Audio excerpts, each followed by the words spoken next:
Good morning everyone. 11th Commerce, English Medium, Economic Chapter number 5. Now second concept आता है average variable cost.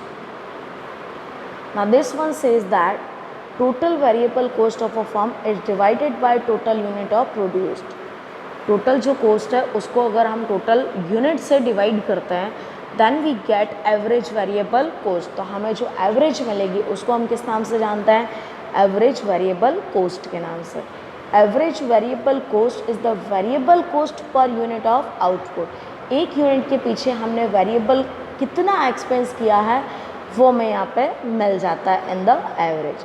This concept is useful in taking a decision regarding continuing productions, increasing productions और a closing down. Production कितना increase हो रहा है, कितना decrease हो रहा है, कब हम स्टार्ट कर रहे हैं, कब हम क्लोज कर रहे हैं, उसके ऊपर ये डिपेंड कर रहा है. To find out this cost formula is given next page. चलिए देखते हैं. Now average variable cost is equal to total variable cost divided by total productions means unit of productions. AVC average variable cost is equal to TVC. TVC का मतलब क्या होता है? Total variable cost divided by TP, total productions. यहाँ पे देखो आपको short form का फुल फॉर्म भी देके रखा है. ABC is equal to average variable cost, TVC is equal to total variable cost, TP is equal to total productions.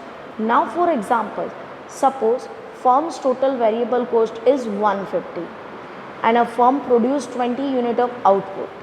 अगर किसी फर्म का वेरिएबल कोस्ट 150 रुपीज़ है और वो कितने यूनिट प्रोड्यूस करती है? 20. तो देखते हैं हमारी एवरेज वेरिएबल कोस्ट क्या आती है. तो 150 को हम किससे डिवाइड करेंगे? 20 से. So 150 divided by 20 is equal to 7.5 rupees. एक यूनिट बनाने के पीछे हम कितना वेरिएबल कोस्ट एक्सपेंस करते हैं? 7.5. As output increases average variable cost also increases. अगर आपका आउटपुट मतलब प्रोडक्शन इंक्रीज होता है तो वेरिएबल कोस्ट क्या हो जाती है? Increase. Initially with the increase in the productions, average variable cost decreases, then it becomes minimum, and after that with the increase in the productions, average variable cost increases. शुरुआत में हमारा जो variable cost होता है वो increase होता है, लेकिन जैसे जैसे प्रोडक्शन बढ़ता है वैसे एक लेवल आता है जहाँ पर वेरिएबल कोस्ट बहुत ज़्यादा कम हो जाएगा और कम होने के बाद वापस से वो बढ़ने लगता है. मतलब स्टार्टिंग में हाई होता है, देन आफ्टर वो लो हो जाएगा, उसके बाद वो वापस से बढ़ने लगेगा. तो इसका कर्व कैसा होता है? यू के जैसा. यू में कैसा होता है? स्टार्टिंग में हाई होता है, फिर वो बॉटम पर जाता है और फिर से हाई आता है. So variable cost also increases. It means it has a relation with the volume of production. कितना आप प्रोडक्शन कर रहे हो उसके साथ ये रिलेशन रखता है. This can be understood with the help of tables and diagram. चलिए देखते हैं इसको समझने के लिए टेबल एंड डायग्राम्स. चलिए, आउटपुट, टोटल वेरिएबल कोस्ट और average cost. Fix last time की तरह ये जैसे हमने फिक्स कोस्ट में देखा था. 10 यूनिट थे, हमने टोटल कितना खर्च किया वेरिएबल में? 80. तो हमारा एक यूनिट के पीछे कितना एक्सपेंस हो गया? 8 रुपीज़. 20 यूनिट का प्रोडक्शन किया तब कॉस्ट कितनी थी? 150. तो एक यूनिट के पीछे एक्सपेंस कितना हुआ? 7.5. 30 यूनिट का प्रोडक्शन किया तो 210. तो 1 यूनिट के पीछे एक्सपेंस कितना हुआ? 7. 40 यूनिट का प्रोडक्शन किया तो हमारी टोटल वेरिएबल कॉस्ट हो गई 290. तो वहाँ पर हमारा पर यूनिट का एक्सपेंस कितना हो गया? 7.25. जब हमने 50 यूनिट का प्रोडक्शन किया तो हमारी कॉस्ट हो गई 390. तो वहाँ पे पर यूनिट का एक्सपेंस कितना हो गया? 7.8. 60 यूनिट का प्रोडक्शन किया तो 500 का खर्च हुआ और हमारा पर यूनिट का वेरिएबल कॉस्ट कितना आ गया? 8.33. 70 यूनिट का प्रोडक्शन किया तो कॉस्ट हुई 620 और पर यूनिट का मीन्स एवरेज वेरिएबल कॉस्ट कितना हो गया? 8.85. ज़रा ध्यान से आप देखो तो आपको पता चलेगा शुरुआत में 8 है, देन 7.5, 7, 7.25. देखो एक लेवल ऐसा आया 30 जब हमने यूनिट प्रोड्यूस किए तो हमारी कॉस्ट कितनी थी पर यूनिट? 7. लेकिन उसके बाद फिर से बढ़ रही है. तो ये क्या कहता है? शुरुआत में ज़्यादा होता है, फिर धीरे धीरे कम हो जाता है, उसके बाद वो फिर से बढ़ने लगता है. यहाँ पे ग्राफ में जरा आप ध्यान से देखेंगे तो आपको यहाँ पे थोड़ा सा यू के जैसा नजर आएगा. पहले शुरुआत में ए पॉइंट पे हाई है, बी पॉइंट में उससे कम हुआ, सी पॉइंट में उससे भी ज़्यादा कम हो गया. लेकिन सी पॉइंट के बाद ये वापस से बढ़ना शुरू हो रहा है। तो ए से बी में डिक्रीज़ हुआ, बी से सी में डिक्रीज़ हुआ, लेकिन सी से डी में इंक्रीज़ होने लगा। तो इस तरीके से हम कह सकते हैं अपवर्ड से डाउनवर्ड, डाउनवर्ड से अपरवर्ड, इस तरीके से इसका ग्राफ हमें देखने को मिलता है। तो ये थी आपकी एवरेज वेरिएबल कोस्ट। नेक्स्ट आता है हमारा एवरेज कोस्ट। टोटल कोस्ट को जब हम एवरेज में निकालते हैं that is called average cost. Average cost is also known as average total cost. Average cost is the cost per unit of productions. Average cost is found by the dividing total cost by unit of production. जो आपकी total cost होती है fix plus variable, तो total cost को अगर आप total unit of production से divide करेंगे then we get the average cost and average total cost.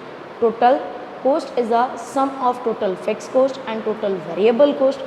Therefore, the total fixed cost plus total variable cost is divided by production unit. Then we get the average cost. यहाँ पर fix और variable को plus करके और हम unit produced किए उससे divide करेंगे तो भी हमें एवरेज कोस्ट मिल जाएगी, और टोटल कोस्ट को डायरेक्टली हम यूनिट से डिवाइड करते हैं प्रोडक्शन के तो भी हमें एवरेज कोस्ट मिल जाएगी।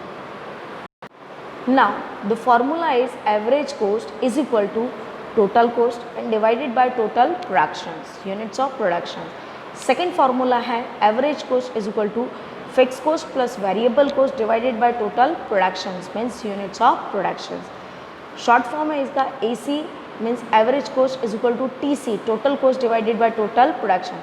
AC is average cost, TC is equal to total cost and TP is equal to total productions. अब देखते हैं डायग्राम्स के अंदर। यहाँ पे देखिए यूनिट आपको दिए 1 to 7। 1 यूनिट का प्रोडक्शन करता है तो टोटल कोस्ट कितना है 9, तो एवरेज कोस्ट भी आपकी कितनी हो जाएगी 9, क्योंकि 9 को 1 से डिवाइड करेंगे तो 9 ही आएगा। 2 यूनिट का प्रोडक्शन किया तो टोटल कोस्ट कितना है 16, एवरेज कितना आया 8। 3 यूनिट का प्रोडक्शन किया तो कितना है 21, पर यूनिट का कितना है 7। 4 यूनिट का प्रोडक्शन किया तो टोटल कोस्ट कितना हो गया 28, एवरेज कोस्ट कितना हुआ 7। 5 यूनिट का प्रोडक्शन किया तो 40 आया और एवरेज कोस्ट कितना है 8। 6 यूनिट का प्रोडक्शन किया तो 54 कोस्ट हो गई, पर यूनिट की कोस्ट कितनी हो गई 9। 7 यूनिट का प्रोडक्शन किया तो टोटल कोस्ट हो गई 70 और एवरेज कोस्ट कितनी हो गई 10। यहाँ पे ज़रा आप एवरेज कोस्ट ध्यान से देखेंगे तो आपको पता चलेगा स्टार्टिंग में 9 था, फिर 8 हुआ, फिर 7 था, फिर 7 हुआ, उसके बाद ये फिर से बढ़ना शुरू हो गया। मतलब जैसे वेरिएबल कोस्ट थी शुरुआत में हाई होती, उसके बाद वो मिनिमाइज हो जाती, कम हो जाती, देन आफ्टर वो फिर से बढ़ने लगती, upward to downward and downward to upward. पहले ज़्यादा होती है, फिर कम हो जाती है और फिर से ये बढ़ने लगती है। चलिए देखते हैं ग्राफ में।